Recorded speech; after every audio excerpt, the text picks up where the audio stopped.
Hi there, greetings, salutations. Derek, my microphone was too low. You're always telling me I don't talk into the microphone enough, right? That's right, Jake. Am I talking directly into the microphone enough? You just move around a lot, so like sometimes you're like, I'm very relaxed. so what do you think about the Colts game this week? It's like, no, dude, just like stay in front of it. It's not hard to do. Well, if you just sit stoically like this, it looks robotic. People actually like what I say. I'm like Jake that. Query, and I'm sitting next to Derek Schultz. Welcome. Well, what you got to do is flex a little I mean, bit. what am I, max headroom? Got to just kind of do this with the shoulders. Hi there. Welcome to Query and You Schultz. look like you know what you look like? Have you ever seen the little fella that's the Pabst Blue, the vintage Pabst Blue Ribbon mascot guy with the weightlifter? They have a mascot? Yeah. I never knew PBR had a mascot. I bet Greg could look it up at some Yeah? point. But there's an old PBR mascot guy, and he was a weightlifter, and shorter fella. Yeah. And he had a beard. Huh. No. And I had a PBR sign in Wright Quad, Bloomington, Indiana. Did you really? Yeah. Freshman year. I do like PBR. Yeah, it's great. This is episode number what, Derek? 101? 101. So we're into century number 2. And this is, I think, technically, and I should have asked Rakestraw before this. I believe this is the final episode of season 2 because we've been starting new seasons on the anniversary date of the show. Okay. And technically, our first show 2 years ago. Okay. So we're in season 3? No. Next week will be season 3. Greg is saying this is episode 1 of season 3 right now. This is episode 1 of season 3? Yes. Come on, Okay. get with it. Well, welcome to season This 3. is the San Francisco edition, 101, right? Mhm. Have you been to San Francisco? Yes. The 101 goes right through it. Oh, I don't think I've been driven in San Francisco. I've never driven. Have you been over the Golden Gate Bridge? Yes. Did you go to Alcatraz? No. Did you go to San Quentin? No, we didn't go to any prisons. Why not? Did you go to Coit Tower? I was like 14. Did you go to Coit Tower? No. We went in for the day. Did you go to and then- Haight-Ashbury? I think so. I think we did that. We went in for the day, and then we went to Tracy because that's where my uncle and aunt were You living. probably spent most of your time at looking for the house from Full House. We did look for that. My sisters were like obsessed with finding that, and we never found it. A lot to talk about, Derek, including college football. Listen, on Saturday night, the big game was Notre Dame at Ohio State. And you and I were together Saturday night, and at one point I looked up at the screen, and I'm like, does that say 10-7 Notre Dame's leading? Yeah. I don't know whether this tells us more about, and probably the truth is a little somewhere of both, that Notre Dame has really is continuing to close that gap between themselves and the elites, and defensively in particular, they're really good this year, or is it that Ohio State's offense, having nothing to do with Notre Dame, was just sputtering a little bit? They had a key injury at wideout, and they just couldn't get things going. I don't know which it was, but I know that there's no such thing as moral victories, but that's a moral victory for Notre Dame. Yeah, I mean, they covered, right? And they were in it until the last drive where Derek, they just kind of completely ran out of gas. I'm telling you, that potentially, maybe I should say, is a generationally good offense in Ohio State. Yeah. And Ohio State is a good defense. Ohio State, that may be the closest game Ohio State plays this year. Yeah, and it also may be that it's just week 1 and they're shaking the rust off. No, right? I get it. I mean, they lost to Virginia Tech So once that's part in of week it too. 1. They Look, lost I'm not trying to discredit Oregon. Notre Dame. I thought they played about through the first 3 quarters. It could not have followed a better script. You kept the ball away from them. I think you did everything that you could do. You bend, but you didn't break defensively so far. It's just that, even with Smith going down like the way that he did, if you were to draft the top 8 players in that game, the only Notre Dame player you'd take is Michael Mayer, the tight end. That's it. So 7 of the first 8 that you would take off if you just had a draft of both of those rosters would be Ohio State players. Right. So even not having one of the best players in the country, you still have an embarrassment of riches over there. So I wasn't surprised that Ohio State ultimately outlasted them. I'm shocked that Notre Dame held them to 21. I thought that was a game that would easily was going to have to get up in the 30s. No question. And I thought Notre Dame was going to score a little more than 10. Ohio State, even opening the season by averaging 21, Ohio State may average 50 a game this year for the rest of the year. I'm not kidding you. I mean, they've got wideouts all over the place. They got running back. They have everything. They have a better wide receiver room than the Colts. Correct. You're correct. I'm almost. By the way, you said only half joking. Did you say bend but don't break defense? Yeah. You're getting to the age now where the break stuff is distinctly possible. Or are you more of a bend or break guy? I don't know what you're talking about. Are you me physically? Yes. Oh, I haven't really. I broke my collarbone in 4th grade. Okay. So I broke my elbow falling off a ladder. Yeah, I was power washing a house for Joe Capuano and Sons. Hey, painting. And there was a wasp nest under the shutter. Oh, that's so I'm up on the unfortunate. ladder taking off the shutter. These wasps come out. So I fell backwards off the ladder, shattered my elbow, and got stung 15 times. Did you lose your cigarette or did it? Well, Before we're down. I didn't get workman's comp because Workman's? or You mean just workman's, whatever. I see. I've never gotten it, so I didn't know what it's called. Workman's comp because that morning, before our day started, we would gather with some of the other painters while we were awaiting our assignment in the parking lot, Right. and we were just starting our day. So Right. we had a routine before we'd start our day, before we went out and painted. And Mr. Capuano didn't know about that routine. It was kind of like, think about your morning coffee, just kind of as a pick you up for the day. Right. But instead of coffee, it was something that you inhaled. Okay. And we did that before leaving. And because he saw me doing that before I got injured, he claimed that it was because I was not in the right state of mind, even though it was clearly the wasps and everything else that caused that problem. Well, that's unfortunate. Yeah. Don't do that at home, kids. Well, it's largely been decriminalized, so go ahead and do it at home if you want to. What? But What? Removing shutters? no, what I was doing that morning, that the accident happened with the bees and everything else like that. That was one of the best summer jobs I ever had. Are your parents 'Cause aware we of just, this, by the way? we just sit there and paint the entire, all summer long. The pretty colors. It was nice. Are your parents aware of what you were, the extracurriculars? I'm pretty sure my dad knew because my dad was like, "Oh, well, they'll compensate you for this," and I was like, Dad, we don't have to go through all of that. I'll make sure that I pay it out of pocket." And then he was like, I think he went after it and then realized that we weren't going to get any of that money. Okay. Last night in college football, Clemson over Georgia Tech, 41-10. Yeah, it was kind of a snooze fest. Clemson's offense took a while to get going, and then they've got not that anybody cares about Clemson, but they've got a 5-star freshman quarterback that when he got in, it was like, whoa. Like, yeah, it's never really materialized for DJ, has it? correct. Never really come together for him. And so they've got a freshman that's also a 5-star that looked really good, but we'll see what happens there. But my point being, Clemson is the 4th-ranked team in the country. And, Derek, there was a distinct difference if you watched. I mean, even Ohio State, clearly Alabama. I mean, Georgia blew Oregon off the field, and Oregon's 11th ranked in the country. Now, we don't know a lot about rankings, but my point being, there is a clear divide amongst the top 3 and everybody else. And Clemson's going to be in position along with Notre Dame's still got a good chance to make the playoffs, because if Notre Dame beats Clemson, which they could in November, if Clemson comes into that game undefeated, Notre Dame beats them, then Notre Dame's probably in. They got BYU on their schedule, supposed to be good. USC's supposed to be good. So Notre Dame's got a couple of other games that they can impress, but this is, to me, kind of a transition year for them, like a 9-3. But you know what? Notre Dame's in a place where 9-3 is like a transition year, which is great, because 15 years ago you would have thrown somebody down the stairs for a 9-3 season. Since we've gone to the 4-team college football playoff, in the early years, Oregon was kind of a mainstay. Oregon's fell off a little bit. Chip Kelly's gone. So Clemson became the new team, right? The NIL stuff, the transfer portal stuff, that is stuff that Dabo Swinney has balked at. And I get it, and I applaud him for it, but that's the reality in college football today. Yeah. And Clemson's recruiting has dipped. So my point being, I think Clemson is backpedaling their way out of that top 4 perennial status. And the positioning is right for Notre Dame to move in and say, we're here, we're planting our flag, we're here for a while. I mean, they've been recruiting really well, but it's so tough to crack that top tier. I mean, in the playoff era, basically it's been 4 programs: Clemson, Ohio State, Georgia, Bama. And then the next tier would probably only be really Notre Dame and Oklahoma. Right. That have kind of consistently been in that mix where they, Notre Dame's made it twice. I think Oklahoma's made it 3 times. Right. If I'm not mistaken. And then you've had some Michigan State made it one year, like Washington, and you've had a couple of randoms that have been in there too.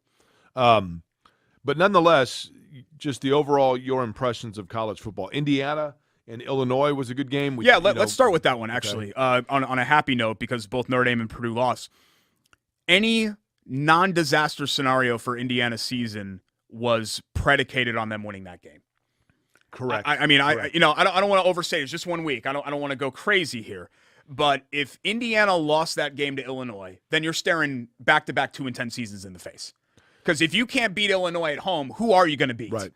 My thing is this, Derek, and I want to be careful when I say this because I don't want people to take it the wrong way because I can be a curmudgeon, and now that I'm 50, I'm definitely a curmudgeon.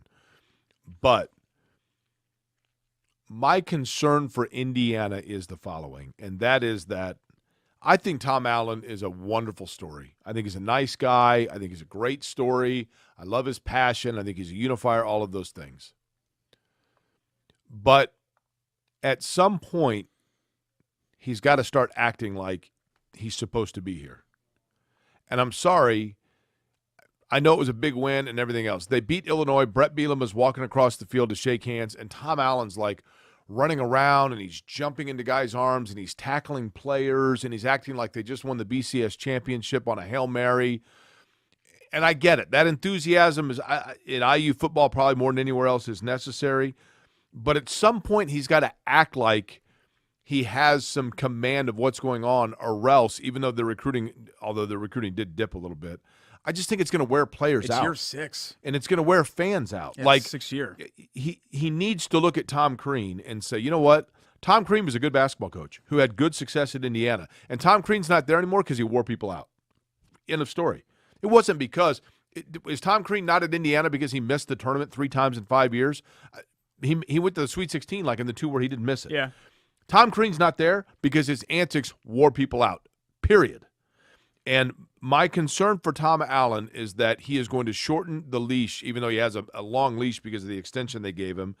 But my concern is that he's going to wear out his welcome because it just is going to become exhaustive. Winning is hard. So I don't mind, celebration and all of that. Like, I'm not against all of that. But I agree with you that the optics on something like that are a little bit much because the fans see that. They're just getting a little redundant. And they're like, look, you're kicking a trash can and you beat Virginia. You're leaping up and down in people's arms for beating Illinois at home. Right. Save that for the bucket game or save that for, hell, the Michigan State game they play for a trophy. Save that for something like that. No, I agree with you there. But, again, to focus on the positives, a win like that, very important for Indiana going forward because now you've got, Idaho or whoever they're playing this week, and then they've got a couple of more chances for wins before they kind of get into the meat of the Big Ten schedule. But I was excited to see Connor Bazelak, and he won the starting job. Hey, and listen, when it came down to it, Derek, he took him right down the field. He didn't particularly play great. The offensive line is a joke. He did when it mattered. But when it mattered, he was there at the end. By the way, this is Query and Schultz presented to you by Bailey & Wood. Bailey & Wood Mortgage Lender here in Indiana. Their website is, Derek? BAWFG.com. BAWFG. Yeah, you told me to slow that down, so I tried to slow that down. And the telephone number? 855-350-HOME. And you're talking about, when you talk about home, when you're thinking about getting the loan that allows you to put money into your home, what you want to make sure is that your money is staying right here at home. And that's the beauty of an Indiana company in Bailey & Wood that is not only based in Indiana, Derek, but totally committed towards bettering the lives for people in Indiana. 100%. And they put their money where their mouth is. It's not just saying that. It's doing that with all that they do for charitable contributions and being active in the community. So it's great to support Mike and his crew, BAWFG.com, 855-350-HOME. And we are inside the Lou Malnati studio, right, Derek? That's right. We're going to talk about Lou's for our Who's Cooking segment coming up here in just a little bit as we transition into the Colts. I don't want to leave out Purdue. I know it's Tuesday. Don't do that. Those haven't been washed in a while. They're fake tomatoes, by the way, people, in case you didn't know. I didn't want to leave out Purdue. They played Thursday night, so that game feels like it was 2 months ago. Okay. A game that Purdue lost several times, I feel like. It was right there for the taking. The joke is you snatch defeat from the jaws of victory. I really felt like Purdue, it's not like a season crusher. Like Indiana losing to Illinois would have been a season crusher for them. But it is I think it's a game, Jake, that we look back on and we say, yeah, Purdue's 2022 was pretty good, as opposed to them winning that game and then suddenly winning 10 games and then it's some historic season for Purdue football. Yeah, that's fair. That Purdue game was tough because, you had the pick six and, it really looked like they'd put it away. And then Penn State goes down. Did you have a problem with the play calling? Gets the score.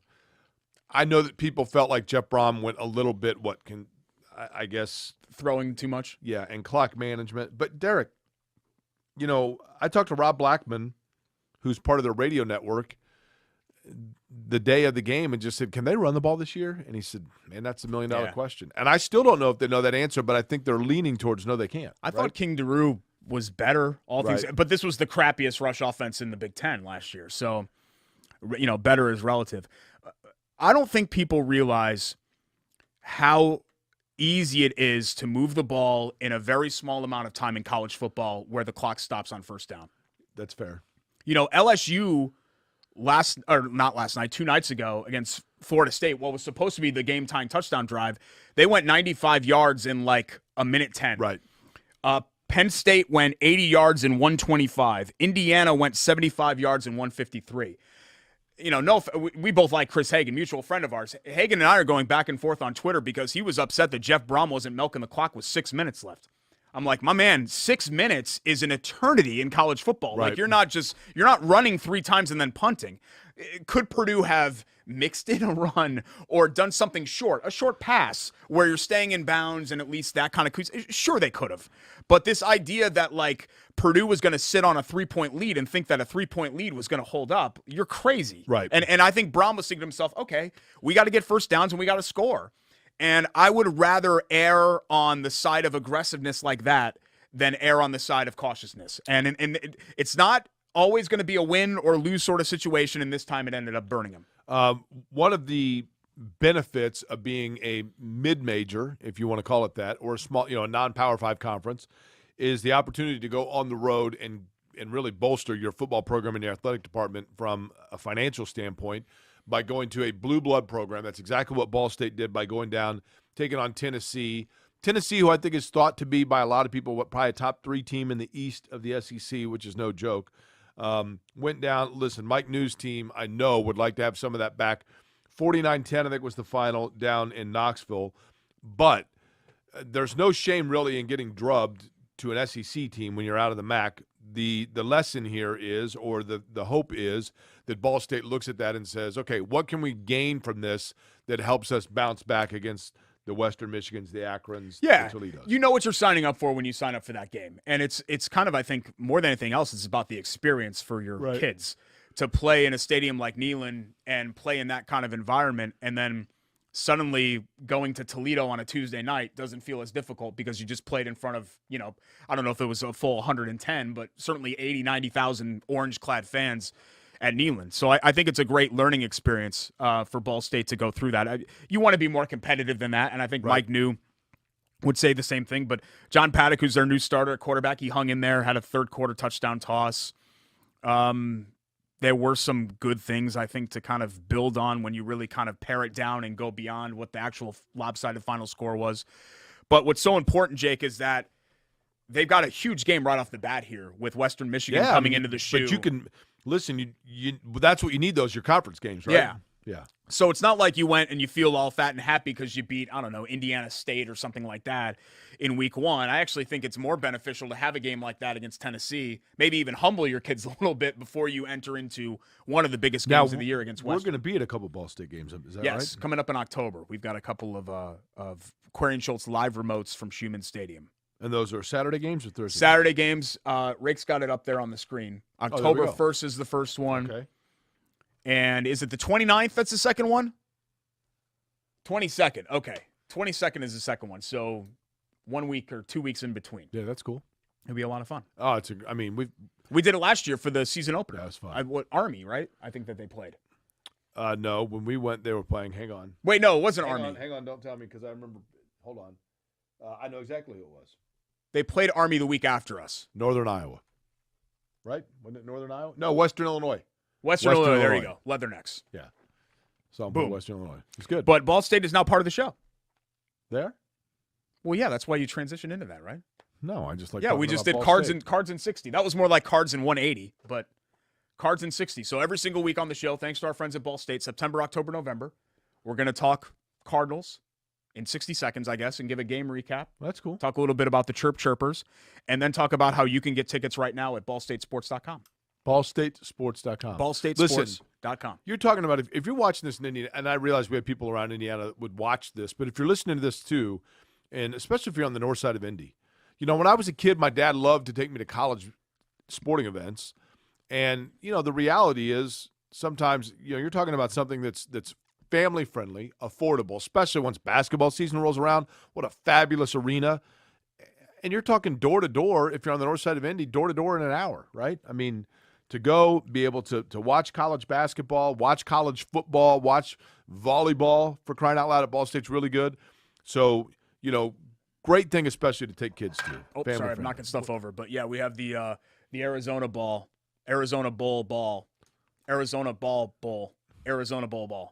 from from a couple of years ago when they last won the MAC. So we're going to have that here on our set. I've been up since 5. Clemson played last night, so I went to bed about 12:30.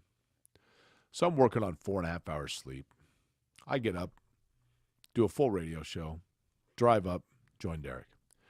I could sit here like this and just over and over and over. Arizona Bowl ball, Arizona Bowl ball, Arizona Bowl It's ball. tough to say. Arizona Bowl what do you want me to ball. do? The ball from the Arizona Bowl, Arizona Bowl ball. Okay. And that's literally on autopilot. Okay, great. Because you're still a professional broadcaster. I'm not, right? I'm just a guy with a podcast. Okay. I mean, I'm an Great. ARP member, and I can Put me say down that. all the time. The whole weekend Arizona was Bowl about ball. you. Now we're returning kind Arizona of Bowl back ball. to normal. It was a good weekend, though. So, yeah, it was a good weekend. We've got a recap of the birthday really? weekend for Jake coming Is this up going here. to be your recap? Both of us will recap I'd it. like to know your I have a recap. feeling you're going to leave out some important details of the weekend that I want to make sure I clarify. Because you always have like this public persona of what our relationship is, and I know the real persona of what our relationship is. Yeah, because this relationship right here that we share on Best friendship. a statewide television network and many, many podcasts is not public at all. Best friendship. You pretend that it's not, but it is a best friendship. Let's get to Love That Play real quick while we're on the college football A lot of topic. people ask why you weren't wearing a name tag. Every single person there knew who I was immediately. Every single person there knew who I was. Well, I was getting hugs from your high school friends. Female ones. Okay. Now I know feel you're like I already know you. And I was like, whoa, who are you? I hang out with some attractive female high school Yeah, friends, no, don't I? it was a good-looking crowd. Yeah, I know, it's a I good-looking crowd. Birds of a feather. Okay, sure. I mean, among those that were there, by the way, at my 50th birthday were Chris and John Love of Love Heating and Air Conditioning. That's because I've known them my entire life, and they are the fourth of a 4th-generation family business. Love-HVAC.com. And, folks, I would not steer you in the wrong direction when it comes to something that is important like your air conditioning, your furnace. Love Heating and Air Conditioning, that's been around for over 100 years here in Central Indiana, is committed to not only making sure that you're comfortable in your home, but doing so at a reasonable price and knowing that they're committed to being and standing by you when it comes to things like 24-hour on-call maintenance, knowledge of their product, and integrity and working with integrity. That's what you get from Love Heating and Air. Love-HVAC.com is their website, at Love Heat Indy on Twitter, and 317-353-2141 is their telephone number. They bring us each and every week our Love That Play, our favorite play from the weekend. Derek? just wild, the extra point block. Unbelievable. When everyone is mentally preparing themselves for overtime in just a crazy game between LSU and Florida State. I was watching House of Dragon on HBO Max, so I wasn't watching the game. House of Dragon? It's the prequel to Game of Thrones. So House Targaryen sits on the Iron Throne, and it's building towards, this is like 100 years before the reign of the Baratheon, and then into the Lannisters, and then, of course, ultimately into Daenerys Targaryen sitting on the Iron Throne once again before she is mercy killed by, sorry if that's a spoiler, if you've not watched Game of Thrones. If you're listening on the podcast and you're just joining us after hitting that forward 30-second button, I don't blame you, but welcome back. It's a hugely, hugely popular show. Like, if you're not watching House of Dragon, you're the dork. Okay. It's like water cooler conversation, like everybody's talking about it. Well, it's Dragon everything right now, so. Okay, well, I was just telling you what I was doing instead of watching that game. So anyway, it was epic season 3, right? Because Daemon just goes to the islands and he ends up killing the crab feeder. He ends up actually dismembering him. He's dragging his torso to the beach, and then the episode ends, and you're like, oh my God. And then I flipped over to LSU FSU and saw what happened, and then it was like, oh my God, like all over again. It's a crazy game. The hell were you just talking about? I was talking about House of Dragon. Yeah. Okay. Yeah, so they blocked the extra point. It's wild. Brian Kelly's all purple. For those of you in the non-D&D crowd, Florida State and LSU played a really good game, and it came down to it where it looked like Florida State was in control. LSU came roaring back, scored a touchdown, and then their extra point got blocked for the second time in the game, and Florida State won. Now, I would say that love that play also a – Oh, sorry. It's playing the highlight right there. Sorry, I got to mute my computer. Hang on. I think also an excellent nominee would be Indiana coming back after looking like they were literally had their back against the wall against Illinois. Illinois comes down, hits a field goal. Indiana knows they need to go 80 yards in like a minute 20 seconds to score to win the game, and boom, they go all the way down the field and they do exactly that. And they did that. it. I mean, when you weren't expecting them to do it. Right. Because it's Indiana, right? You never expect the optimal outcome to happen when it's Indiana football, and it happened. NFL season's upon us, Derek. We're going to get to that. We're going to talk Colts when we come back. Also, we've got some delicious hoagies to eat. Hoagie eating contest coming up on Saturday. I'm already training. And I know you're looking at me, you're saying, you don't need to train. I do have to this, though. This is kind of a specialty sort of thing. This isn't like me throwing my ish around at the JCC. This is different. So we'll talk about that as well. I thought it was Planet Fitness. Corey and Schultz. It used to be. Episode 101. Kentucky Avenue? And it continues next. No. Shadeland. Yeah.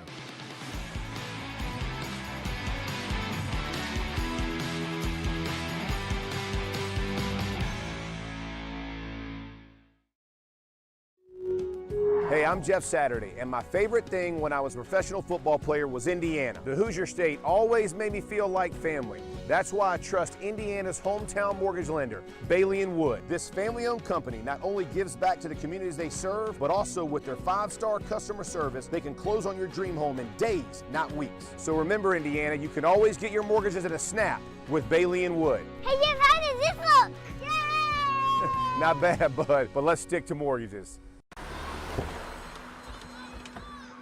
Other universities didn't fit into my life. They said I'd have to quit my job to go to school. They said it would take me 4 years to graduate. They said I have to take tests when they tell me to. They said my degree would cost a fortune. But I didn't have to listen to them. Because I have a university that listens to me. Tests on your time, courses on your time, graduate on your time. WGU, the University of You. Welcome back. It's Corey and Schultz, presented by Bailey & Wood Financial Group, here on the ISC Sports Network, alongside the birthday boy. Not anymore, thank God. Jake Query, the Big 5-0. I'm Derek Schultz. Still happily in my 30s, prime of my life. Okay, well, just wait. We got Colts to talk about coming up here in just a second. But first, it's time for our Hoagies and Hops, Hoagie and Hero of the Week. And I think this is how we capped their run last time. I think we capped it with the cheesesteak, didn't we? But this is a different cheesesteak, Jake, because we know Colts season is coming, right? I've got the home field shirt and everything on. Christina knows that Colts season is coming. So she has, actually she made this last year, but it's a promotional cheesesteak. Tastes fresh. No, I mean, she made the sandwich this morning, but a promotional cheesesteak all Colts season long called the Phillyopoulos. So this is the regular house slice ribeye, right? So all, the Lasico's bread. Hopefully I'm saying that right. From South Jersey. So all the stuff that you're used to when it comes to your Philly steak. But bacon bits and horsey mayo on this bad boy too. So it really elevates it up a notch. Even, I mean, I love the original cheesesteak too, but this is kind of my new go-to and my new favorite. It's really good. Little zest in there, right? Oh, yeah. It's excellent. Hero of the Week. I know we'd mentioned IU, and for a local standpoint, I thought Cam Jones, kind of the emotional leader of that defense, was somebody that was worthy of Hero of the Week. But given what we just saw on the national sports landscape, presumably saying goodbye to an all-time great, I think we had to kind of reserve that space for Serena Williams. Yeah, that's fair. Likely her last match, at least with what we know now, a third-round defeat in the U.S. Open, where she fought off 5 match points. I actually flipped over from the IU-Illinois game because I was like, first off, that game was terrible until the last drive, really. And I wanted to see history. You know what I mean? Like, you knew she was down 5-1. You knew she was about to be defeated, but you wanted to see kind of the last gasp of an all-time great, and she fought until the end, just like you expected her to. She almost looked relieved, I thought. I think so. I mean, it's hard. Now- You can't possibly, I don't think, Jake, you can't possibly mentally process that that's going to be your last match, right? Like when you've done something so long. I remember when I walked out of my last final exam at IU, I remember thinking to myself, I'm done with school. Like I knew I wasn't going to grad school or anything. I'm done with school forever. That's the last exam that I'm ever going to take. I thought the same. Well, yeah, I know your circumstances were a little bit different because I had enough credits to qualify for graduation. But I remember walking out but I couldn't possibly mentally process that was my last. I'd taken tests and been in class my whole life. So I think for Serena, it's kind of the same thing. I wouldn't be surprised to see her back at some point. Derek, did you see on the men's side, and I apologize that I forget his name. Rake knows. He'll type it into the graphics, so it'll make us The look gentleman smart. that defeated Raphael Nadal. Do you know his story? No. So and we're talking about the first American man to qualify for the semis. So the semis are the quarters of the U.S. Open since Andy Roddick. But he, and Greg is hopefully typing this in because I do apologize that I can't even recall his name. But Francis Tiafoe, am I saying that correct? Tiafoe. His father is a native of Sierra Leone who immigrated to the United States. Francis was born in the United States in Hyattsville, Maryland. But his father... Yeah, because he competes as an American. Correct. Yeah. Well, he was born and raised in America. Yeah. But his father, as an immigrant from Sierra Leone, took a job with a construction company, basically doing the janitorial work, overseeing the development of a tennis center. And there were tennis courts there, and so Francis Tiafoe and his brother would go with their dad to work when they were little, 4 and 7 years old or whatever, and play tennis with each other on the courts while the center was being developed. And that's where he learned to play tennis. Which they probably wouldn't have had access to if not for their dad. That's right? probably right, Wow. yeah. And so now here they are, he's $6.5 million into career earnings, and that's only going to go higher and higher now. And a great story, and one that, hey, as one American tennis great retires, maybe this is the passing of the torch to another tennis great that people can rally around. Pretty cool. Well, and it's a hero in his own right. Even if you don't do anything else, you defeated Rafa on the hard court at the U.S. Open. Like, it's not exactly the clay, but still, to defeat Rafa, you get to say that now for the rest of your life. I mean, it's like this Australian woman, Tomljanovic. I don't know how to say her name. Tomljanovic. Yeah. I know you don't want to, rub people's nose, and she handled it with all class. She did. You don't want to rub people's noses in it, even though the entire crowd was rooting against her. You felt bad for her, right? When she hits the ball into the net and they're cheering, come on, have a little tact. I get it. You want Serena to win. You want to cheer Serena. That's fine. But cheering her mistakes, I thought was really in poor taste. Right. You can't. And there are probably a lot of people that were sitting there that weren't used to watching tennis. Do you feel like, Derek, that in the last month we've seen a resurgence of tennis? It feels that way to me. It feels like all of a sudden now, people are we're talking about tennis a little bit more. I think the Serena news probably plays into that. But I was telling Rake this earlier, and Rake loves Rake played collegiately and all that. I think high-level, intense tennis is amazing. Is the most amazing thing to watch as a sports fan. It is. I can't sit and watch it. I knew Serena was going to lose. But I stood and watched it in front of my TV. Like an idiot. I'm standing up in my living room. My TV's right here. If you sat, name any of the players we just mentioned, any one of them. Raphael Nadal. If we put a racket in your hand and you... Yeah, the answer is no. And I took tennis lessons. And you sat there and he was serving to you, how long would it take before you could return one shot in play? The answer is no. How long would it take? No. I would not return a shot. I'm serious. In, hit one over the net and in. Yes. Return. No. Yeah. Could not do it. Greg Rakestraw played tennis. He's on the other side of the glass from us right now. He helps with this program. Greg, within 150 serves from Raphael Nadal, could you return one in play?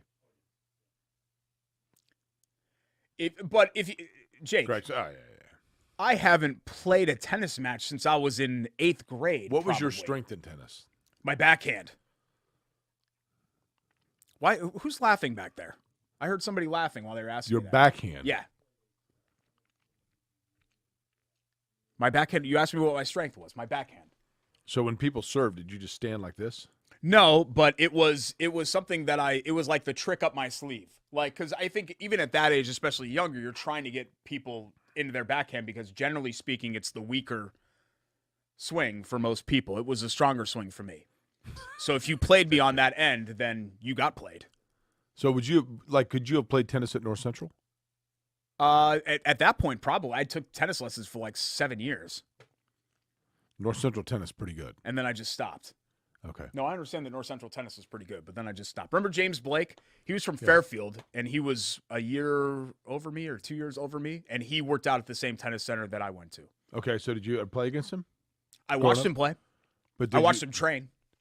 I mean, you would have. He's only 2 years older than you. Mm-hmm. Oh, so you would have played like in middle school circuits and things like that. No, he was from the town over from where I was. Well, I know, but they combine. I mean, there can't be that many. So I'm sure they combined. No, never. Like never. Like a backhand off of one of his serves or something. No, I was told, and this is secondhand, so who knows the validity of it. But I was told that he saw me train and said, "Who's that with the backhand?" And then they said, "That's Derek Schultz. He's from the town over from Trumbull." Yeah. But then he saw my forehand, and I don't think he was as impressed because I just couldn't consistently get that over. I don't know what it was. Backhand was just a more natural swing. How did you, if you couldn't get your forehand over? Yeah. How did you put yourself in a situation where you were then needing to use your backhand? Well, I would try to force myself into doing a backhand, so I'd even overrun stuff and all that. And then my coach said, "No, don't do that. You have to. I mean, to play tennis, you have to be able to have a good forehand." And I didn't. So. It was one of those things. It just wasn't meant to be. I think in another life, I could have been nothing crazy, like an Aussie Open champion, like one of the lower Grand Slams. I probably could have been that, but it wasn't meant to be. Okay. Yeah. Were you strong lateral movement side to side? Very. Yeah. Why do you ask me questions if you're just going to laugh every single time that I have an answer for it? You move like quickly. I'm kind of miffed. Like I'm far more athletic and accomplished than you think that I am. Okay. I don't know what that is. Anyway, let's talk Colts. Hoagies and Hops, by the way. Yes. 42nd Boulevard, by the way. Mm-hmm. Hoagie eating contest on Saturday, 2:30. I think Christina told me this morning they still have 8 slots open. So getting pretty full for that. And it's the Hog Island, not the Philly cheesesteak, but it's a delicious sandwich. My favorite cold sub that they do at Hoagies and Hops. Free T-shirt, and you get a 18-inch hoagie every month for a full calendar year if you are the winner. Beautiful. So Hoagies and Hops.com for cheesesteaks and everything else that she's got over there. Colts getting things underway Sunday. Thursday night, season kicks off. Gosh, 60 hours from when we're taping crazy. here. Yeah. Buffalo and the Rams. I don't know. I don't want to be overconfident because the Colts lost week 1 in Jacksonville 2 years ago. But in looking at these first 2 games, like to me, you tell me if I'm wrong here, Jake, I think this just sets up perfectly for the Colts. Oh, like just get them out of the way right here, bat, and then suddenly you're down to just 4 division games and one on the road. I mean, I know Houston's not very good. I know Jacksonville's not very good. I think Jacksonville, here's the thing, they're getting at Jacksonville at the right time because I think by the middle of the year, I'm not saying Jacksonville's going to be great, but I think they're going to be competent. And they're getting them at the right time. Like some people argue that, well, week 1, Houston doesn't know that they're bad yet, right, in that locker room. So you don't want them week 1. But I'm thinking to myself, well, the Colts don't know anything about themselves either, so they're super confident too. And I'd just rather the grind of the season, having to play a division road game week 11 seems to be much more difficult to me than playing it week 1. Right. And just getting them out of the way. So, look, I'm not going to sit here and say that the Colts can't lose this game. They can, and they have. They've lost 11 of their last 12 season openers in 8 straight, which is just mind-boggling to think that throughout the 2000s, the Colts were starting 7-0, 8-0, 13-0, 14-0, and now they can't win a season opening game to save their life. But I just think it's so important to get this season off on the right foot to win both of these games, especially with Kansas City coming in week 3. And then you're feeling real good about yourself for the home opener if you're 2-0. Derek, in terms of, and I know Shaquille Leonard is the big question mark, but in terms of their health, I mean, this is about as good as it gets, right? I'm still not expecting him to play. I know the Colts are talking about, like, whatever they're pitch saying. count, that kind of thing, yeah. I don't know. Maybe he plays. Maybe he plays with a pitch count. At least, them even mentioning pitch count leads me to believe that it's not going to be like one of those 6-8 week injuries like we thought it was. Right. But I don't want it to be a nagging thing either, Jay, because the dude constantly has to play through nagging injuries, and I just want him to be fully healthy. But you look at this matchup last year, and the Colts, with a much lesser quarterback, just dominated both of those games. Like, they weren't even competitive. What'd they score? 60-something points combined in those two games. I think Jonathan Taylor rushed for 288 yards. Right. They just destroyed them.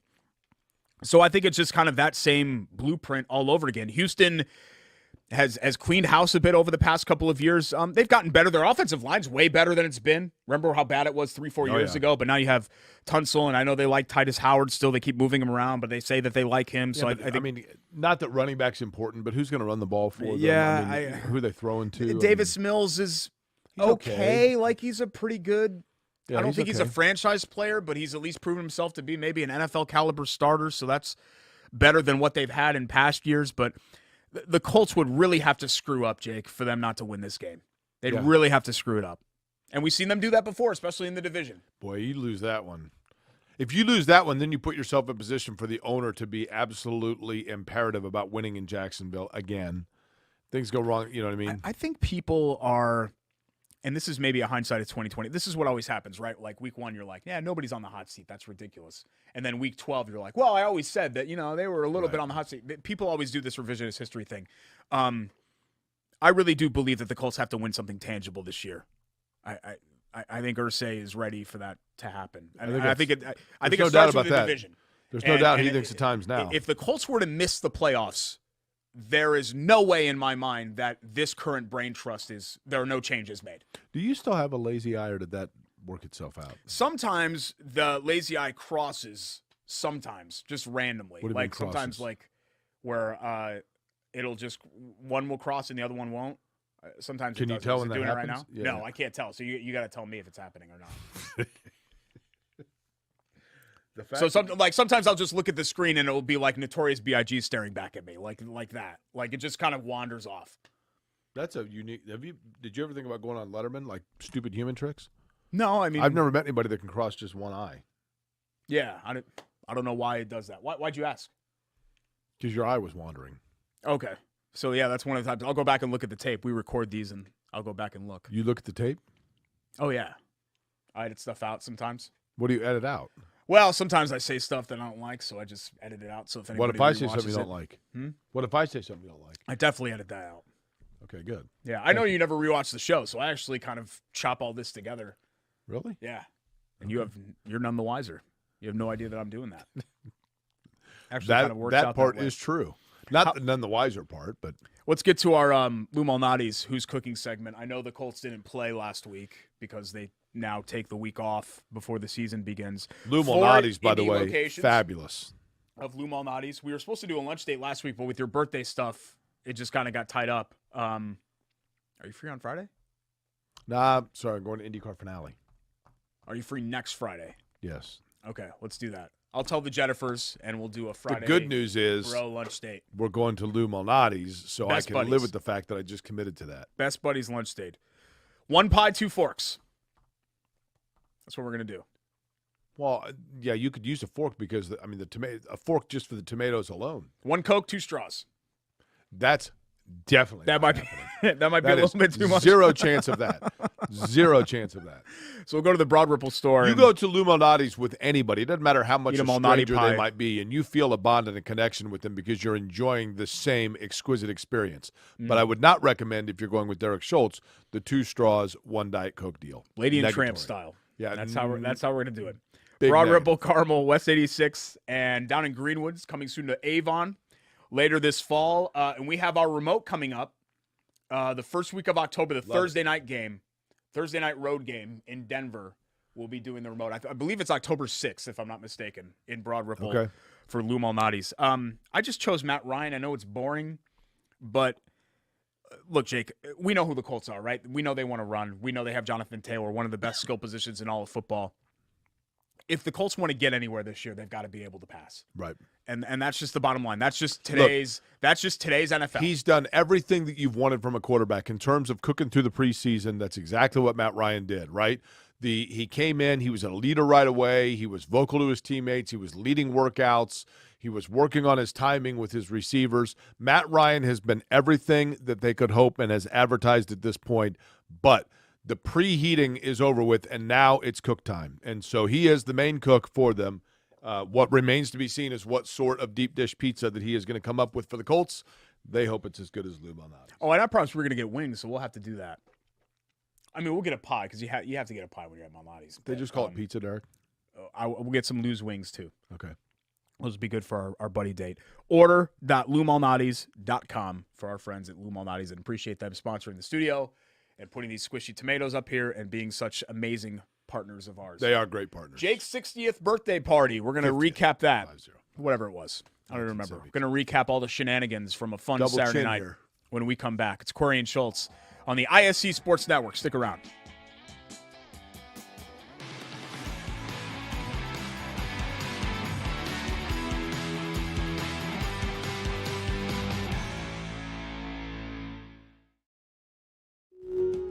Hey, I'm Jeff Saturday, and my favorite thing when I was a professional football player was Indiana. The Hoosier State always made me feel like family. That's why I trust Indiana's hometown mortgage lender, Bailey & Wood. This family-owned company not only gives back to the communities they serve, but also with their 5-star customer service, they can close on your dream home in days, not weeks. So remember, Indiana, you can always get your mortgages at a snap with Bailey & Wood. Hey, Jeff, how does this look? Yay! Not bad, bud, but let's stick to mortgages. Welcome back. It's Query and Schultz, ISC Sports Network, alongside Jake Query, now in his 50s.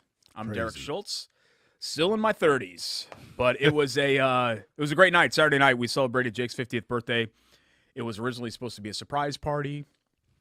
Unfortunately, not everybody in the family apparently got the memo. But nothing, even if the surprise was ruined, nothing could ruin that night. A special night. And what was cool for me, kind of on the outside looking in, because unlike a lot of people that were there, I didn't go to high school or grade school with you.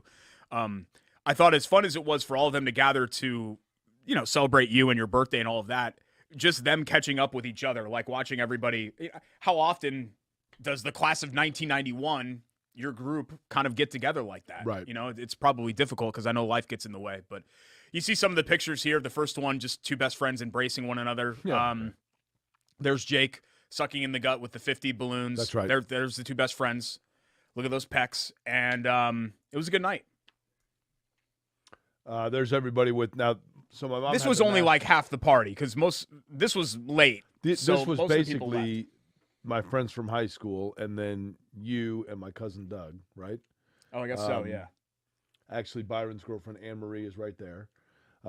She was real nice. I'd never met her before. I'd met most of the people that were there. So you said that people told you secrets about me. Is that accurate?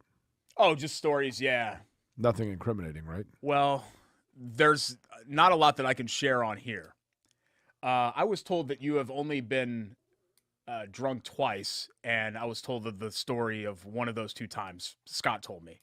Scott McConnell? Yeah. He wouldn't have been there, probably. He said he was there. Yeah, Scott himself. Yeah. Well, yeah. I mean, Scott was getting after it, too. He was in for the night from Chicago and That's crashing right. at his parents' place. Was in town. it the story about the Simons? Because I was not drinking. Okay. No, I don't think the Simons were involved there. Okay. Yeah. Was it incriminating about me? There were some other stories like pre-Shannon where some rendezvous that you may have had that friends sent you off on, and some stuff that I can't share on here. Yeah, I don't know anything about that. Mm-hmm. It was a magical night. I want to thank Derek, you for coming up with the idea, for Shannon for putting it together. Yeah, you're welcome. For Psalms for hosting it over at the Roost, and for Mike Byron and Casey Lewis for helping to plan the list. It meant a great deal to me, and I knew that the party was happening. I didn't know in totality who I was going to be there. My buddy Matt Jacklin flew in from Denver. Scott McConnell came in from Chicago. And I told Shannon when I picked her up on the way there, she said, "Is there anybody there that you're really hoping is going to be there?" And I said, "There are only two people that if I were to see them, that it would be emotional for me. And one of them I know for a fact isn't going to be there because I talked to him and I know he's out of town. And she said, well, who's the other one? And I said, well, the other one would be if Dr. White is there. And Dr. White was my principal at North Central. His first year at North Central was my last when I was a senior. And he and I just formed a connection, a partnership, if you will, in that year that was such a magical year for all of us.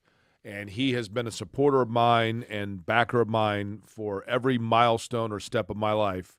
And when we walked in, and everybody, surprise, and of course I kind of knew it wasn't a surprise, but when I looked over and saw Dr. White there, I did about lose it when I saw that he was in fact there. Oh, that was nice. And the other person, Steve would have been there if he could, but couldn't make it. Steve? Yeah, he was on a recruiting trip in Nevada. So Steve Alford was the other person that Jake was referring to that he would have lost it had Steve given him a 50th birthday embrace. That's right. So unfortunately, Coach Alford couldn't make it. Or Jay Edwards. It was, right? yeah, it was great to see Dr. White there. And Dan Wakefield. I mean, Dan's 94. He's 90. We were talking about the Knicks Heat series. Yeah. I so you talked did to him for a while. So you talked to Dan. We That's talked about cool. the Mississippi trip. And, I mean, I talked to just about everybody who was there. Everybody knew me because of my association with you. It was special to have Dan Wakefield there because Dan has become a good friend in the last few years. I have such a reverence for his place in history within Indianapolis, and he just celebrated his 90th birthday in May, and so for him to come and celebrate my 50th was special as well. Yeah. And then my family obviously was there, and then your sisters are always great. I don't think I'd ever actually met Megan in person. Really? I'd met Juge a couple times at the State Fair with Sue, but I don't think I'd ever actually met – and I know I hadn't met Megan's husband, so your brother-in-law. Yeah, he was a super nice guy too. And did Doug ask if you still have to get a second job? Yeah, well, yeah. Doug was there. Doug's a great guy. He is. And Doug was giving me all kinds of compliments that I don't think I was really worthy of and promised me that we'd go to a fish show together. Oh, really? And all of that, yeah.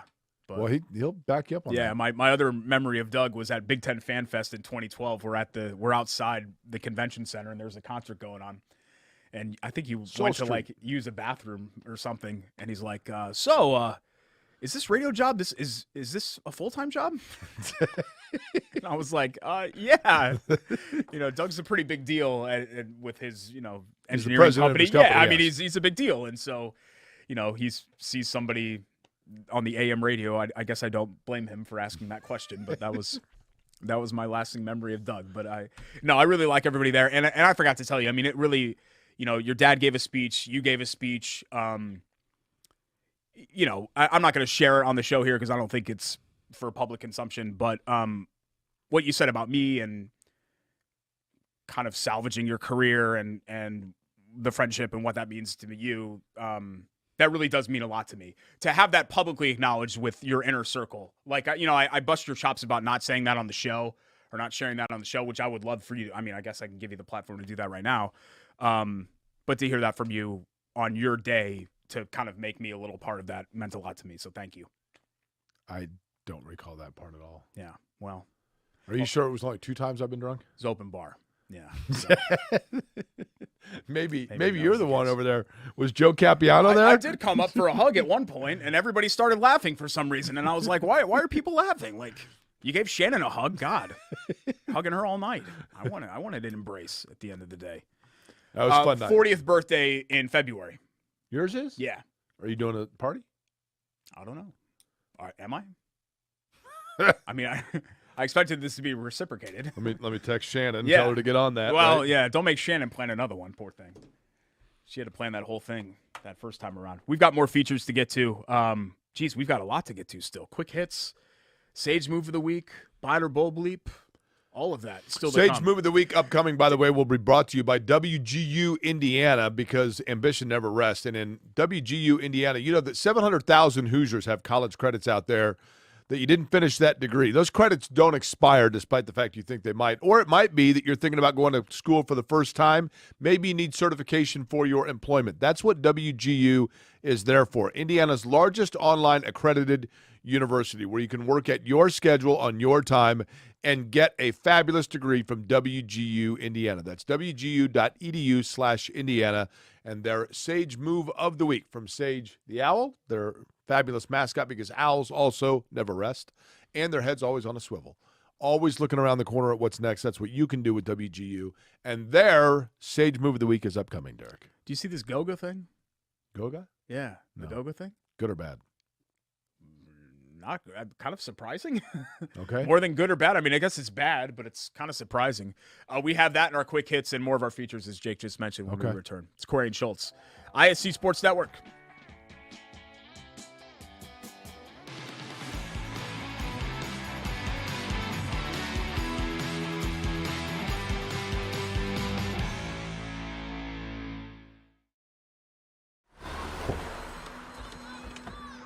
Other universities didn't fit into my life. They said I'd have to quit my job to go to school. They said it would take me 4 years to graduate. They said I have to take tests when they tell me to. They said my degree would cost a fortune. But I didn't have to listen to them. Because I have a university that listens to me. Tests on your time, courses on your time, graduate on your time. WGU, the University of You. Hey, I'm Jeff Saturday, and my favorite thing when I was a professional football player was Indiana. The Hoosier State always made me feel like family. That's why I trust Indiana's hometown mortgage lender, Bailey & Wood. This family-owned company not only gives back to the communities they serve, but also with their 5-star customer service, they can close on your dream home in days, not weeks. So remember, Indiana, you can always get your mortgages at a snap with Bailey & Wood. Hey, Jeff, how does this look? Yay! Not bad, bud, but let's stick to mortgages.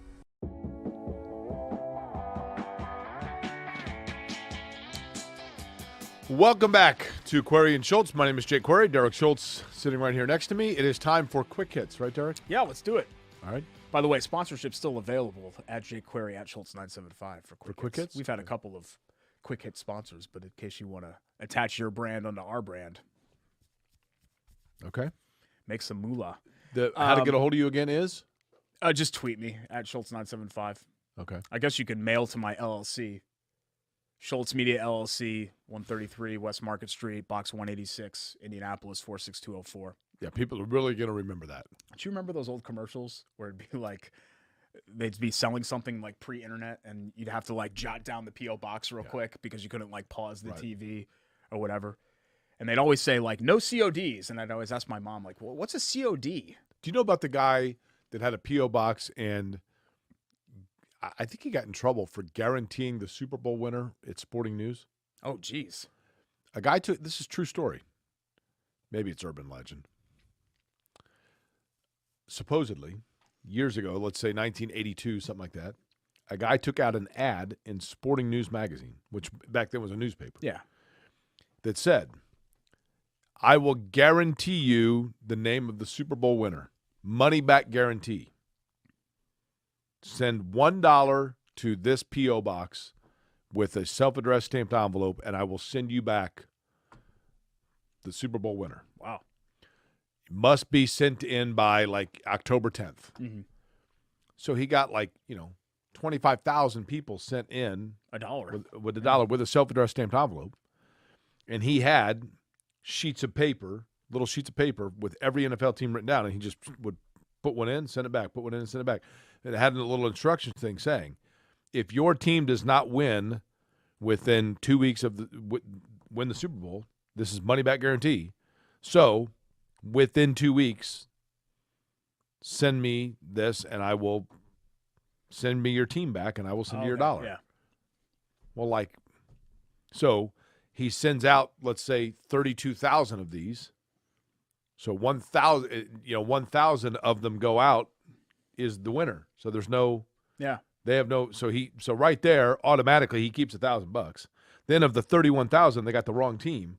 How many of them actually sent back? Because then you're like, well, I got to pay another 20 cents for the stamp. And Right. Who cares? It's $1. So he pocketed like $25,000. Wow. And it's not fraud or anything, right? I think there might have been some tax implications. Okay. Smart though. Right? Yeah. See, my LLC, I don't have to worry about that. I have it at Kurt, does a great job as my accountant. And Kurt, you should use Kirk. Mark. You should use Mark Dutton. Kirk is my accountant. Mark Dutton's does a a great tax job attorney. with that. I mean, I have my whole team. Mark Dutton is great. the fellow that used to call you Ewok. I'm going to see my stylist Carly tomorrow to get my hair did. So It appears as though it's been a while since it's getting a little you've seen Carly. it's getting a little shag. My beard too is getting a little. You know, the other thing I noticed too is you're thinning in the back and you're starting to get a little bit of a. No, not thinning in the back. It's actually fulling up in the back. It's filling in the back. Because I do that keeps every night. It ends up working. Goga Batazzi, we've drawn on this show way too long. This is like our first 3-hour show in history. All the guys on the opposite side of the glass are like, get me out of here. The Indiana Pacers what big else man do I have in common with them? has been accused of attacking an opposing player in the Eurobasket tournament. The incident took place over the weekend as Georgia, the country where Goga is from, played Turkey. Turkey's Furkan Korkmaz was thrown out of the game after an altercation with a different Georgian player. Korkmaz, who plays for the Sixers, left the court, and then multiple Georgian players and a security guard allegedly went after him in the tunnel. One of the Georgia players, identified by a Turkish team official, was Goga. FIBA, which is the world's basketball sanctioning body, governing body, whatever it is, they haven't assessed penalties towards any players in the NBA. Generally doesn't speak up on international basketball incidents, but so we don't know if any like discipline will come from this. But how about this for a twist? You know who the Pacers open against in October? Philly. Yeah, that's their first game. This whole situation sounds FIBAR. Yeah. See, like you ask the things that I edit from the show. There's one right there Okay. that I'll go back and get. 3, 2, 1. So we'll see if any punishment ends up coming from this. Okay, sure. Yeah, and the Pacers open up with the Sixers. Quick hit number 2. I've never actually met him, but we've talked a couple of times via Twitter and things like that. But the Colts moving on from Mike Jansen, the longtime PA voice at Lucas Oil Stadium. They're keeping it in-house, right? Yes, J.J. Stankovitz, who's actually their lead writer on Colts.com, is now going to be the PA voice. But Jansen had did it for many years. He announced this morning, we're taping this on Tuesday after Labor Day, that all good things must come to an end. I was just notified by the Colts that they're moving on. It's been a great run, and I've loved it all the way. So, taking the high road there. The Colts third down. decided not to comment. Maybe I associate his voice with Hell's Bells just as much as AC/DC. I know, yeah. Or it's an Indianapolis Colts. First down, Right. and then the crowd says. I'm assuming some of those, like Tua, remember, stayed for the Pacers. Yeah. I'm assuming some of those traditions will end up staying. And maybe if we're doing this glass half full, I liked Mike. I thought he did a good job. But if we're doing this glass half full, we've talked about the Colts in-game experience needing to change a little bit. It's just kind of stale. So as you kind of add new things, maybe we can add some new, updated. Well, the music catalog. Quirks. I mean, yeah. I saw somebody said, is he taking Jock Jams 1 with him? Yeah, I mean, Mike doesn't have control over that. Right. The Colts do a lot of things right. I think the in-game experience needs some sprucing up. That's all. Right. Finally, quick hit number 3. Margaret Court, who is the all-time Grand Saw Slams champion. Serena doesn't respect her, right? Oh, boy, yeah. In a rare interview with the Britain Daily Telegraph, the now 80-year-old Court, who is the record holder with 24, played from 1960 to 73, said that she always appreciated Serena, but doesn't feel like that was reciprocated. She also said, hey, I won 4 Grand Slams after having 2 babies, and she hasn't won any. And she also went on to say that today's era is much easier than when she played, which I think most tennis people disagree. Right. Because in the open era, Who's your favorite it's all female tennis professionals. player of all time? Ooh. My sister Dorothy was really into Steffi Graf when she was a great player. great player. My mom and dad loved Chris Evert. I mean, it's hard not to, right? And then she was a broadcaster as well, right? Yes, Chris Everett Lloyd later. Yep. I can tell you the one that I disliked the most, because I kind of liked all the female tennis players. I did not like Monica Seles. Why, the grunting? She had that high-pitched, that was just very like that. Sorry if I popped the microphone. Alan's like panicking over I there. think she was more of a – no, she was more like, No. It was a high-pitched. Like the initial hit, like that. At the end of it. Maybe we can get some. We'll lift that off of YouTube next week, and we'll have you play it on your phone. And that's like your favorite thing to do. Jake's favorite thing to do is to play stuff off his phone. And okay, sounds like crap. Who does the grunt that's just Isn't that like Djokovic or somebody like that does? Just the Maybe. straight. My favorite, by the grunting. way, Gabriella Sabatini. Yeah. Anna Kournikova. Gabriella Sabatini. Who's the one that was like supposed to be the next big thing? Jennifer Capriati? Well, she had some issues. Didn't she win like the U.S. Open or something? And then She also said her teeth were too Yeah. big. She was kind of the classic burnout young. She got into some addiction problems, stole that some sucks. stuff. Yeah. Who's the gal that was real? Maria Sharapova. Yeah. My favorite was when Maria Sharapova, didn't she send a tweet from, she was sitting on an she sent a video of her on an airplane, and the guy next to her was reading an article about her in the New York Times about tennis. She had a hat on, whatever, and said, like, what do you think of that Maria Sharapova? And he's like, I'm not a fan. She sit right next to her. Yeah. Yeah. I've done that to people in public in Indy. But again, what's that? Where I've seen somebody's like listening to the podcast or something like that. And I've been like, hey, How do you know think they're about listening to the podcast? Because I hear it. Okay. They'll play it on speakerphone. Somebody actually stopped me. I was talking to Rob Nagel. He came to pick up a ladder. And so he was over at my house, and I was talking to him on the street, and somebody drove up in a Jeep and was listening to the show and was like, hey, this is you. I don't believe that at all. And I was like, you want me to sign something? Like, that's usually what I ask. Or you want a picture? And he was dropping his kid off. So didn't have time. Gabriella Sabatini. Bite or Bowl Bleep when we come back, and we will tie a bow on this episode 101 Perspired a lot, by the way. of Query and Schultz. Okay. Yeah. ISC Sports Network.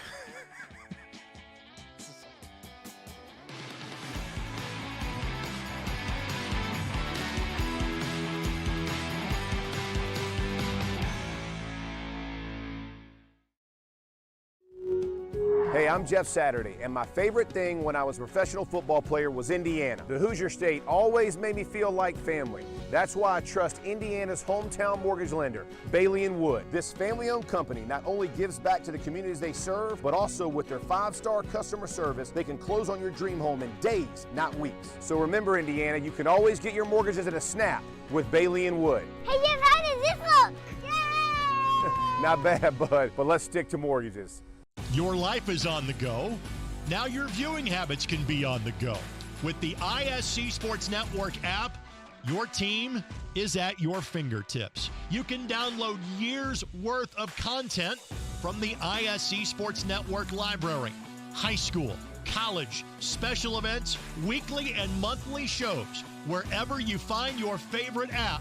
And you can always find out more information at iscsportsnetwork.com. Back for a final time in this episode of 101. It's Query and Schultz, ISC Sports Network. Thanks so much for joining us. Thanks to Home Field for the swag. Should I look up? That is a sweet shirt. Yeah, they have a new line with the Colts for the shoe, and it's got the horseshoe helmet.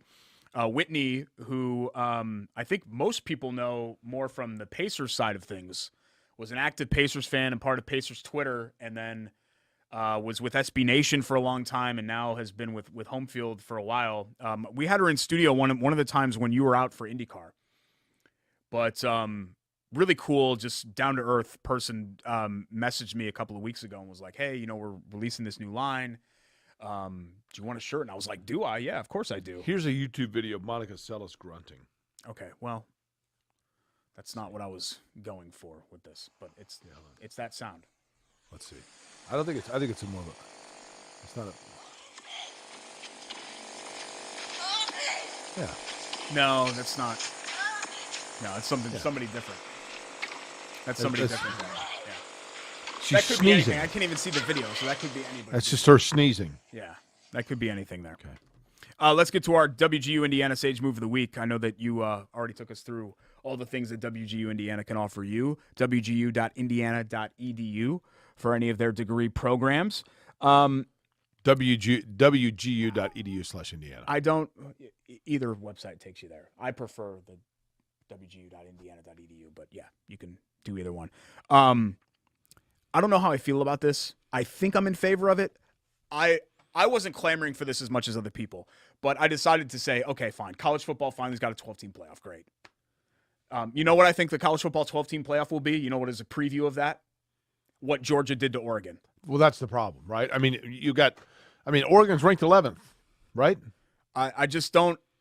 I don't think I missed the crappy Pac-12 champ or the 5th best SEC team in the playoff. I don't think I missed that. So will it make games more meaningful? Sure. Like you won't have part of me is for this, Jake, because look at last year. Ohio State won the Rose Bowl against Utah. Does a single Ohio State fan care about that? Right. No one cared. I mean, the season was a failure. 8 teams would be sufficient, right? Yeah, but I mean, my point is that at least now you attach meaning to all of those games. You know, Notre Dame plays Oklahoma State. Outside of Notre Dame and Oklahoma State fans, who the hell cares about the Fiesta Bowl? No one cares about that game. It doesn't mean anything.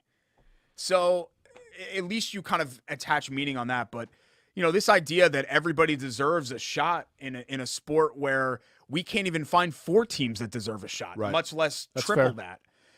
That's where I kind of have a little bit of a problem with it. But it's clearly what the fans wanted, so give the fans what they want. Bunch of snowflakes just think everybody deserves a trophy. Well, I don't mean it like that. But, no, that's not what I'm trying to say. Not what I'm trying to say. I'm not trying to be snowflakey about it or anti-snowflake. Now, don't throw anything at me. Ready for Bite or Bold Bleep? Oh, I am. I was just in Chateau Kitchens in their showroom, and I think, this is the new hat. Steven gave me some new swag. There's this there. It's beautiful. Yeah, nice royal blue there. ChateauKitchens.com. I tried to put this on. It's clearly a schmedium. At Chateau Kitchens on Instagram and Facebook for their before and after pictures. Behind me? I was just, there's your face, yeah. The worst picture ever of me? Yeah, perfect. Shannon did that. So if you have somebody to blame, that's Shannon for that one, not me. She said that the woman cut the things a little bit inappropriately. I said, yeah, they did. Well, it looks like you got a 1991 flat top, which I guess works for being class of 91 or 92 or whatever class you were. Were you 91 or 92? 91. Okay. But I was in the Chateau Kitchen showroom because Megan and the Chateau team working on plans for a basement remodel. So that's the next project we're going to tackle. Are you going to totally finish the basement? We're going to do it in phases. Little man cave? We're going to do it in phases. No, because we'll have some living space down there and stuff where Ashley will let me keep my crap. But we're not going to do like a straight man cave. This is going to be more of like the family room, second family room. Okay. Yeah. But Chateau you need a space where your kid can go down there and just spend rainy days. Well, that's the thing. Yeah. I mean, you know, we had a finished basement in my house, and that was nice, especially when I was in high school. If I wanted to take girls down there or play video games or whatever else, to have that space and have that privacy. You took girls down to the basement to play video games? No, separately. So I'd play video games down there, and then sometimes, you know. So, okay. Yeah. Actually, one time in college, one of the last times that I came back, my dad usually didn't come downstairs without warning. Came downstairs and to remind me of my flight in the morning. And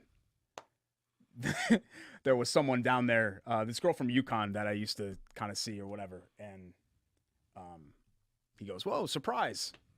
And he went back upstairs. Was he wearing his penny loafers? Well, you know, so we hit the pause button, right? And he went back upstairs, and I assumed that we were going to hit play again. And the pause button. I don't know if I should share this on the show, but she was not having it. She was like, "Well, you know, what if your dad comes downstairs again?" And so she left, and the play button was never hit again with that particular person.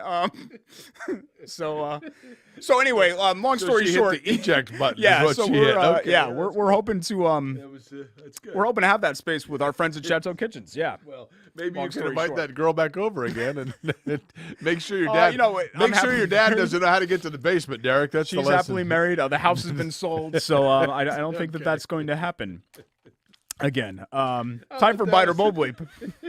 That had to have been a fun moment with your dad, right? Chateau's got to just be so happy that they sponsor this show. Here's what we do. I give a statement, Jake, and I go back and forth whether we bite or it's bold. You ready for statement one? No, sure. The Colts absolutely need to win the first 2 games of the season to win the AFC South. Bite or bold bleep? I don't think numerically they have to, but I think they have to in terms of partially because of the pressure from their owner, things could unravel if they lose the first 2. I just think that you have to assume a split with They Tennessee. can't lose both. If they can Oh, go no, one- well, yeah, then it's a freaking disaster. Then you're staring 0-3 in the face. I think that in order to you're assuming a split with Tennessee, right? I think you want to go 5-1. How much did your 5-1 dad in the interrupt? division.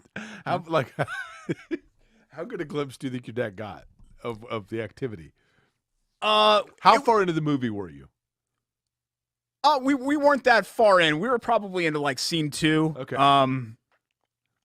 Yeah, it wasn't like scene 4 or anything. You know, it wasn't the well, I was gonna say climax, but I probably shouldn't use that. I probably shouldn't use that term for this. Did you ever make it past intermission anyway? You probably didn't, right? Let's move on. Come on, like we're trying to move on to the next thing. Me? You're the one over here that's bawling your eyes out. I know. Yeah, sorry. When I try to hold it in, sometimes I just start tearing up a little bit. Yes, I buy it. I think the Colts need to win the first 2 games to win the AFC South. I really do. I think you got to go 5-1. That's what you have to plan on doing to win the division. Could you win the division 4-2? Sure. To put yourself in position to win, I think you should be 5-1. Good. Statement 2: Indiana will be right there with bowl eligibility this year. Buy it or How bowl long bleep. after this did the girl leave? Like right after.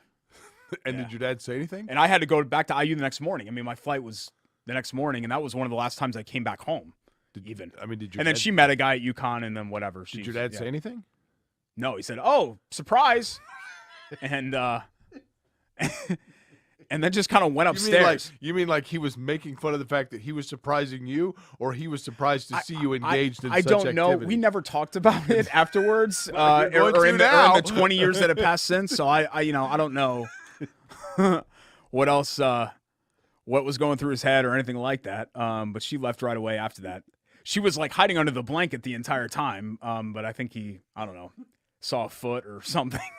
I don't know. And yeah, knew what was happening. So he was fine with it until he saw the foot. And that's where he draws the line. He knew there was another human being down there with me that I wasn't there to play video games. That in fact was a surprise. Yes, Yeah. I'm sure of that. Yeah. What's our last one here? I said Indiana will be right there with bowl eligibility this year. No. Bull Schultz.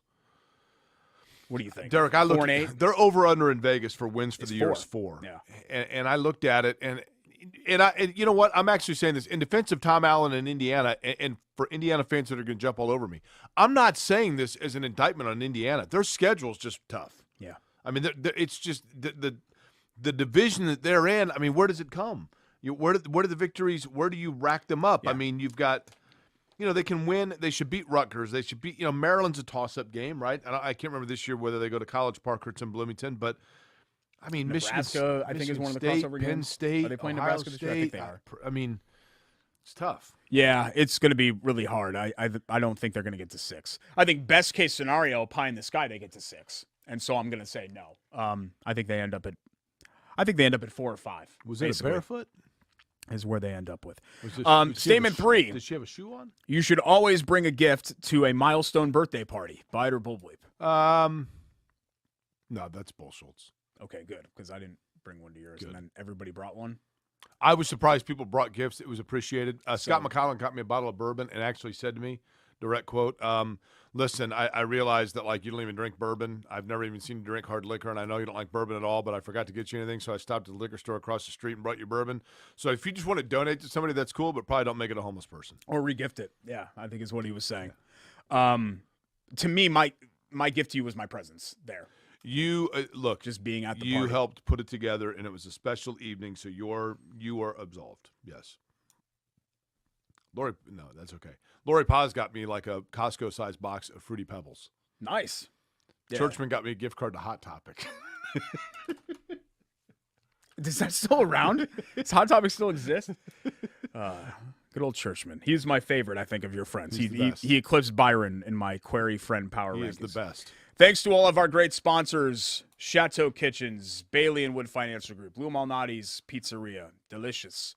Hoagies and Hops, also delicious. Love Heating and Cooling, WGU Indiana, and our friends Chirp Chirp at Ball State Athletics right. for sponsoring up with us, Corey and Schultz. And thanks to Alan and Greg and poor Vincent. This is his first day as an ISC employee. Sorry, Vincent. And I feel really bad that he had to actually sit through this entire show. You know, Vincent actually is the name of the kid in Seinfeld that falls in love with Elaine through the VCR. And so when you're talking about having to pause and rewind and falling in love and all that, it ties in with Vincent, right? Yeah. The girl from UConn. Toughest ejection that I've ever had to make before. I thought that didn't happen. No, it didn't. But having to eject that. Gotcha. Yeah, get your head out of the gutter. That's gross. We'll see you next week I do? for episode 1. I don't know, maybe. Maybe they'll still have us for episode 102. Okay. Have a great week, guys. Bye.